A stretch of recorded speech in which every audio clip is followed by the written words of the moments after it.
வணக்கம், வாழ்க வளமுடன். நான் உங்கள் ஜோதிடர் மாணிக்கவாசன் பேசுகிறேன். ஓம் தன் ஓம் ஸ்ரீம் க்ரீம் க்ளீம் க்ளம் கம் கணபதிய நமக. ஓம் க்ரீம் ஆதித்யாய சோமாய மங்களாய புதியேச குரு சுக்கர சனி பெச்சராக கேதானந்த. ஓம் ஸ்ரீம் க்ளீம் பஞ்சபூத விசேஷ மங்கிருக்கு பஞ்சபூத விசேஷ. ஓம் லங்கவங்கு பஞ்சபூத விசேஷ நங்குவங்கு பஞ்சபூத விசேஷவாக. 9 நவகிரகங்கள் 5 பஞ்சபூதத்தோட அடைஞ்சிருக்கும். பரிபூர்ணமாக அனைத்து ஜோதிட அன்பர்களுக்கும் ஆன்மீக பெரியவர்களுக்கும் கிடைக்க எம்பெருமான் முருகப்பெருமான மனதார பிரார்த்தனை. ஓம் சரவண பவாய் நம்ம பூஜா. இன்னைக்கு நம்ம பேசக்கூடிய தலைப்பு பார்த்தோம்னா, மிதுன லக்னத்திற்கு கேது பகவான் நின்ற ஸ்தான பலன்கள் என்ன அப்படின்னு ஜென்ரலாக தான் பார்க்க போகிறோம். நிறைய பேர் என்னுடைய வீடியோவை பார்த்துட்டு இருக்கீங்க, ஆனால் சப்ஸ்கிரைப் பண்ணாமல் பார்த்துட்டு இருக்கிறீங்க. சப்ஸ்கிரைப் பண்ணிட்டு பாருங்கள். பார்த்து முடிச்சுட்டு உங்களுடைய ஃப்ரெண்ட்ஸ்க்கெல்லாம் ஷேர் பண்ணுங்கள். ஆல் அப்படிங்கிற சிம்பிள் அமைக்கிடுங்க, லைக் பண்ணுங்கள். ஓகேங்களா? புதுசாக பார்க்குறவங்களும் சப்ஸ்கிரைப் பண்ணிவிட்டு பாருங்கள். ஓகேங்களா? லைக் பண்ணிவிட்டு ஷேர் பண்ணுங்கள். ஓகேங்களா? இப்போ பார்த்தோன்னா வீடியோக்குள்ளே போகலாம். மிதுன லக்னத்துக்கு வந்து கேது பகவான். ஃபஸ்ட்டு கேது பற்றி நம்ம தெரிஞ்சுக்கலாம். கேது பகவான் வந்து ஞானகாரகன், மோட்சக்காரகன். ஓகேங்களா? இவர் வந்து பார்த்தோம்னா அம்மா வழி தாத்தா பாட்டி உறவுகளை சொல்லக்கூடிய உறவு கிரகம். இவர் வந்து இவரோட அதிதேவதை அப்படின்னு பார்த்தா கணபதி வழிபாடுகள் மெயினாக வச்சுக்கிட்டாலே போதும், நன்மைகள் அதிகமாக வந்து சேரும். ஓகேங்களா? இவருக்கு உண்டான ஸ்தலங்கள் கும்பகோணம் மாவட்டத்தில் கீழ்பெரும்பள்ளம், திருப்பாம்புபுரம், பாம்பு மேற்காடு, கேரளாவில் பாம்பு மேற்காடு, அப்புறம் பார்த்தோம்னா மன்னர்ஷாலா, அப்புறம் காலஸ்திரி, நிறைய சர்ப்பஸ்தலங்கள் இருக்குது. அந்த சர்ப்பஸ்தலங்கள் எல்லாம் போயிட்டு கேதுவுக்கு உண்டான பரிகார பூஜைகள் நம்ம செய்யும்போது அதி அற்புதமான நற்பலன்கள் உறுதியாக நடக்கும். ஓகேங்களா? இவர் வந்து லக்னத்தில் இருக்கும்போது, ஏன்னா இவர் வந்து ஞானகாரகன், மோட்சக்காரகன், 2வது உறவு நிலையில் தாத்தா பாட்டின்னு சொல்லக்கூடிய ஒரு கிரகம். அம்மா வழி தாத்தா பாட்டி உறவு, பாட்டன் பாட்டி உறவு சொல்லக்கூடிய கிரகம். இவர் வந்து லக்னத்தில் அமரும் போது இவரோட நிலையை வந்து பற்றற்ற நிலையை கொடுக்கக்கூடிய ஒரு கிரகம். எது மேலேயும் பற்று இருக்கக்கூடாது. நம்மளுக்கு அப்பற்று நம்ம எது மேலே வைக்கிறோமோ, எது மேலே நம்ம ஆசைப்படுறோமோ அந்த ஆசைகளை வேறு இருக்கக்கூடிய கிரகம். அப்போ வந்து பார்த்தோம்னா இவர் லக்னத்தை உட்கார்ந்துட்டாருன்னா நம்மளுக்கு எது மேலேயுமே ஆசை இருக்காது, எதை பற்றின சிந்தனைகளும் நம்மளுக்கு இருக்காது. ஓகேங்களா? ஏதாவது ஒரு ஞானத்தை நோக்கிய சிந்தனைகள், தெய்வ நிலையை அடையக்கூடிய சிந்தனைகள், இதை பற்றி தான் நம்மளுக்கு அதிகமாக இருக்குது. எதை மேலேயும் ஆசைகள் வராது. அப்படி மீறி ஆசைகள் வச்சோம் அப்படின்னா அதை மேலேயே நம்மளுக்கு பிரச்சனைகள் அதிகமாகும். அதை குறித்தே நம்மளுக்கு பிரச்சனைகள் அதிகமாகி நம்மளுக்கு ப்ராப்ளங்கள், போராட்டங்கள் இதெல்லாம் ஏற்படும். ஓகேங்களா? இவருடைய 7 வருட கால திசாபுத்தி காலத்துலலாம் பார்த்தோம்னா நிறைய கஷ்டங்கள் பட வேண்டிய சுச்சுவேஷன் வந்துடும். மனிதனோட ஆசைகளை திறந்தாத்தானே மோட்சம் கிடைக்கும், முக்தி கிடைக்கும். அந்த நிலைக்கு அவர் கொண்டு போயிடுவார். ஓகேங்களா? நம்ம ஏதாவது மேலே ஆசைப்பட்டோம்னா அந்த டைமில் தேவையில்லாத கிரக கூட்டணியில் ஒரு சேர்ந்து இருந்தாருன்ட்டா அப்போ நம்மளுக்கு வந்து சிந்தனைகள் எல்லாம் தவறான சிந்தனைகள் போய் அதன் பேரில் போயிட்டு அதை அனுபவிக்கணும்னு நினச்சி அனுபவிக்க முடியாமல் பிரச்சனைகள் ஏற்பட்டு, சண்டை சச்சரவுகள் ஏற்பட்டு, அவமானம், அசிங்கம் இதெல்லாம் ஏற்படக்கூடிய நிலையை இவர் 7 வருட காலம் அந்த திசாபுத்தி காலத்தில் கொடுத்துருவார். எந்த கிரகத்தோட சேர்ந்து இருக்கிறாரோ அதனால இவர் தனிச்சிருந்தாருன்னா பற்றற்ற நிலையை கொடுத்துருவாரு. ஒன்றும் ப்ராப்ளம் இல்லை. ஓகேங்களா? அந்த அளவுக்கு கஷ்டங்கள் ஏற்படாது. ஆனால் கிரக சேர்க்கை சேர்ந்து இருந்தது அப்படின்ட்டா பிரச்சனைகள் அதிகமாக ஏற்படும். ஓகேங்களா? ஒரு லக்னத்தில் இருக்கும்போது அதே மாதிரி தான். ஓகேங்களா? அந்த அளவுக்கு நற்பலன்கள் நடக்காது. புதனோட வீட்டில் இருக்கும்போது ஓரளவுக்கு நற்பலன்கள் நடக்கிறதுக்கு வாய்ப்புகள் அதிகம். ஓரளவுக்கு புதனோட வீட்டில் கேது இருக்கும்போது ஓரளவுக்கு நற்பலன்கள் நடக்கிறதுக்கு வாய்ப்புகள் அதிகம். ஓகேங்களா? ஆனால் இருந்தபோது ஜென்ம கேதுவாக இருக்கிறதுனால அலக்கழிப்புகள் அதிகமாக இருக்குது. நம்ம பரிகார பூஜைகள் செஞ்சுக்கணும். நான் சொன்ன தலங்களில் போயிட்டு வழிபாடுகள் வச்சுக்கும் போது அதே அற்புதமான நற்பலன்கள் நடக்கிறதுக்கு வாய்ப்புகள் அதிகம். அதே மாதிரி 2ஆம் இடம் குடும்பஸ்தானம் சந்திரனோட வீட்டில் அமர்ந்திருக்கும்போது பிரச்சனைகள் அதிகமாகும். குடும்ப உறுப்பினர்கள் மத்தியில் பிரிஞ்சு போகிறது, அவங்க மூலமாக சண்டை சச்சரவுகள் ஏற்படுறது, போராட்டங்கள் ஏற்படுறது, கல்வியில் தடை தாமதங்கள் ஏற்படுறது.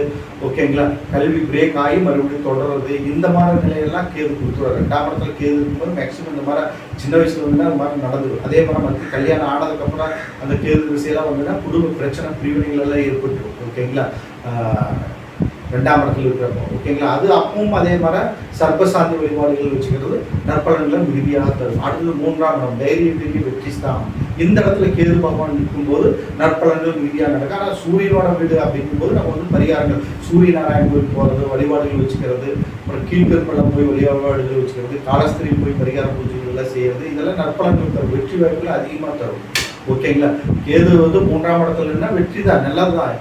ஆனால் பரிகாரங்களும் செஞ்சுக்கணும். சூரியனோட வீடாக இருக்கிறனால ஓகேங்களா. புது தோச பரிகாரங்கள் நம்ம செஞ்சுக்கணும். சூரியனோட சந்திரனோட வீட்டில் இருக்கும்போதெல்லாம் சந்திரனோட இருந்தால் மதுர் தோசை ஏற்படும், சூரியனோட வீட்டில் இருந்தால் புதிர் தோசை ஏற்படும், வழிபாடுகள் கண்டிப்பாக வைக்கணும். ஓகேங்களா. அடுத்தது 4ஆம் இடம்.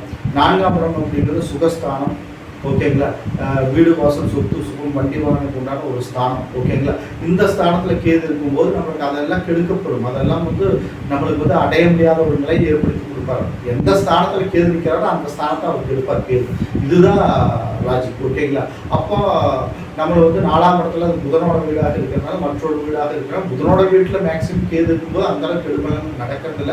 இது அனுபவத்தில் நாம் பார்த்தது. ஆனால் இருந்த போதிலும் பரிகாரங்கள் செய்து கொள்ள வேண்டும். எந்த நட்சத்திரம் ஏறிட்டான்றது பொறுத்து ஏரி நட்சத்திரம் என்ன ஜென்ரலாக சொல்கிறதுனால நான் சொல்லிட்டு இருக்கிறேன். உங்களுடைய சுயஜாதகத்தை பார்க்கும்போது அவர் ஏரி நட்சத்திரம் என்ன, ஏரி நட்சத்திர அதிபதி என்ன பொசிஷன் இருக்காரு, நின்ற ராசிக்கு அதிபதி என்ன பொசிஷன் இருக்காரு அப்படிங்கிறத பொறுத்து பலன்கள் மாறுபடும். கிரக சேர்க்கையை பொறுத்து பலன்கள் எல்லாம் மாறுபடும். அப்போ 4ஆம் இடத்துல இருக்கிறப்ப நம்ம என்ன பண்ணணும், மகாவிஷ்ணு சர்பத்துக்கு மேலே ரங்கநாதர் அரங்கநாதனோட வழிபாடுகள் நம்ம வச்சுக்கிறது இல்லை. அது ஸ்ரீரங்க வழிபாடுகள் வச்சுக்கிறது, ரங்கநாதர் எங்கே இருக்காரு அங்கெல்லாம் வழிபாடுகள் வச்சுக்கிட்டோம்னா நற்பலன்கள் மிகுதியாக நடக்கும். ஓகேங்களா. விஷ்ணு வழிபாட்டை மெயினாக வச்சுக்கணும். அடுத்து 5ஆம் இடம். இந்த இடத்துல சுக்கரனோட வீடு. இந்த இடத்துல வந்து பார்த்தோம்னா கேது இருக்கும்போது அந்த அளவுக்கு நற்பலன்கள் நடக்காது, புத்திர தோஷத்தை ஏற்படுத்துவார். ஓகேங்களா. புத்திர தோஷத்துக்குண்டான பரிகார பூஜைகளெல்லாம் நம்ம செஞ்சுக்கணும். 5ஆம் இடம் வந்து பார்த்தோம்னா மோட்சஸ்தானம், அதாவது முன் ஜென்மத்தை உணர்த்தக்கூடிய ஒரு ஸ்தானம். ஓகேங்களா. அந்த இடத்துல கேது இருக்கும்போது நம்மளுக்கு பிரச்சனை அதிகமாகும், வழிபாடுகள் வச்சுக்கணும். 6ஆம் இடம் புனர்வன சத்துரு ஸ்தானத்தில் இருக்கிறப்ப பார்த்தோம்னா சத்துருஸ்தானத்தில் இருக்கிறப்ப கொஞ்சம் நற்பலன்கள் மீதியாக நடக்கும். அது வந்து பார்த்தோம்னா செவ்வாய் பகவானோட வீடு. அப்போ பார்த்தோம்னா முருகப்பெருமானோட வழிபாட்டையும் சேர்த்து வச்சுக்கணும். ஓகேங்களா. அனைத்து காரியங்களும் வெற்றி ஏற்படும், கடன் இல்லாத நிலையெல்லாம் ஏற்படும். ஏன்னா கெட்ட கிரகம் ஒரு கெட்ட ஸ்தானத்தில் நிற்கும் போது நற்பலன்கள் மீதியாக நடக்கும், ஒன்றும் ப்ராப்ளம் இல்லை. அடுத்தது வந்து 7ஆம் இடம். 7ஆம் இடத்துல கேது நிற்கும்போது திருமணம் அமைப்பு நடக்காத நிலையவே ஏற்படுத்தி கொடுப்பார். நிறைய வீடியோ நான் சொல்லியிருக்கிறேன். 5, 7, 9 இந்த ஸ்தான லக்னம் இந்த இடங்கள் எல்லாம் கேது பகவான் நிற்கும் போது பிரச்சனைகள் ஏற்படும், திருமணம் நடக்காத. ஏன்னா அலிகிரகமான கிரகங்கள் வந்து இந்த இடங்கள்ல போய் நிற்கும் போது நம்மளுக்கு பிரச்சனைகள் அதிகமாக ஏற்படும். ஓகேங்களா. அப்போ நம்ம வந்து வழிபாடுகள் வச்சுக்கணும். 7ஆம் இடம் கலத்திர ஸ்தானத்தில் வந்து அவர் நிற்கும் போது வழிபாடுகள் தான் மெயின். அதே மாதிரி சர்ப்பசாந்தி வழிபாடுகள் வச்சுக்கணும். ஓகேங்களா. காலஸ்திரி போய் வழிபாடு பூஜை, ராகு கேது பரிகார பூஜையை செஞ்சுக்கிறது நற்பலன்களை மிகுதியாக தரும். அடுத்து 8ஆம் இடம். 8ஆம் இடத்துல நிற்கும் போது நம்ம வந்து கேது கெட்ட கிரகம் தான். 8ஆம் இடத்துல இருந்தால் நன்மை அப்படிங்கிற ஒரு ஸ்தானம் இருந்தாலும் கூட மறைபொருளை ஆராய்ச்சி பண்ணக்கூடிய ஒரு நிலைமை அப்படிங்கிற ஸ்தானத்தில் ஒரு மறைபெற்ற கிரகம் அந்த இடத்துல போய் இருக்கிறது நற்பலன்களை தரும் என்றாலும் கூட கேது அந்த இடத்துல இருக்கும்போது மாங்கலிய தோஷத்தை கொடுப்பவராக இருக்காரு. அதனால அந்த இடத்துல இருக்கும்போது பரிகார பூஜைகள் நம்ம செஞ்சுக்கணும்.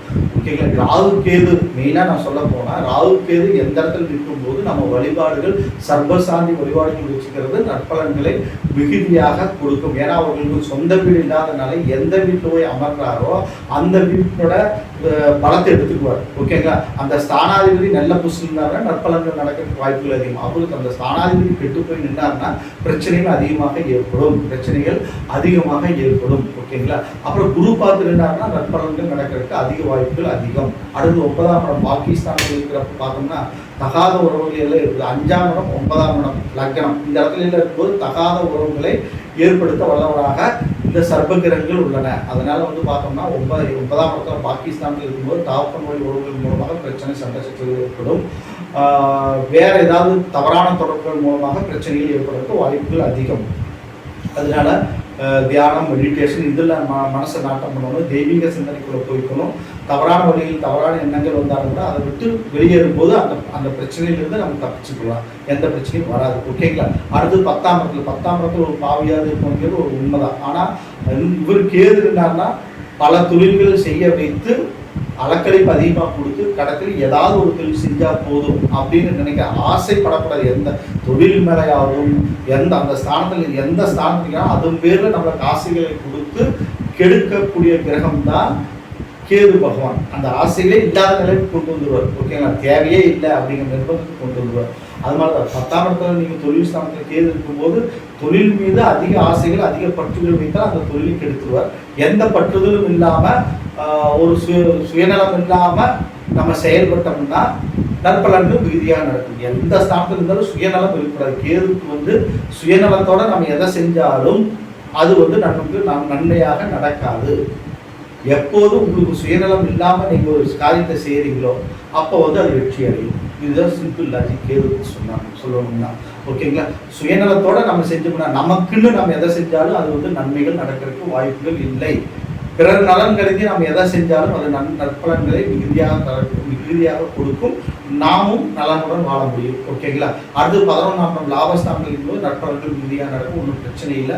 ஓகேங்களா. 12ஆம் இடத்துல முக்தி மோட்சத்தை தரக்கூடிய கிரகம் அவர் அந்த இடத்துல இருக்கும்போது நற்பலன்கள் மிகுதியாக 11ஆம் இடத்துல இருக்கும்போது நற்பலன்கள் மிகுதியாக நடக்கும். 12ஆம் இடத்துல மோட்சஸ்தானம் அப்படிங்கிற இடத்துல விரயஸ்தானங்கிற இடத்துல கேது பகவான் இருக்கும்போது அந்த விரயங்கள் ஏற்படாத அளவுக்கு நற்பலன்கள் மிகுதியாக நடக்கும். உங்களுக்கு பிரச்சனை இல்லை. கெட்ட கிரகம் கெட்ட ஸ்தேகம் என்றால் கிட்டிலும் ராஜயோகங்கிற அமைப்பில் நற்பலன்கள் மிகுதியாக நடக்கும். அங்கே சுக்கிரன் என்ன கண்டிஷனில் இருக்காருங்கிறத பொறுத்து பலன்கள் மாறுபடும். ஓகேங்களா. இப்போ பார்த்தோம்னா மிதுன லக்னத்திற்கு 12 ஸ்தானங்களில் கேது பகவான் என்ற பொதுவான பலாபலன்களை பார்த்தோம். இதை பார்த்து முடிச்சுட்டு சப்ஸ்கிரைப் பண்ணுங்கள், பெல் சிம்பிள் அமைத்துங்க, உங்கள் ஃப்ரெண்ட்ஸ்க்கெல்லாம் ஷேர் பண்ணுங்கள். என்னிடத்துல ஜாதகம் பார்க்கணும், பிரச்சனை பார்க்கணும்னா என் நம்பருக்கு நீங்கள் கான்டாக்ட் பண்ணுங்கள். வணக்கம். வாழ்க வளமுடன்.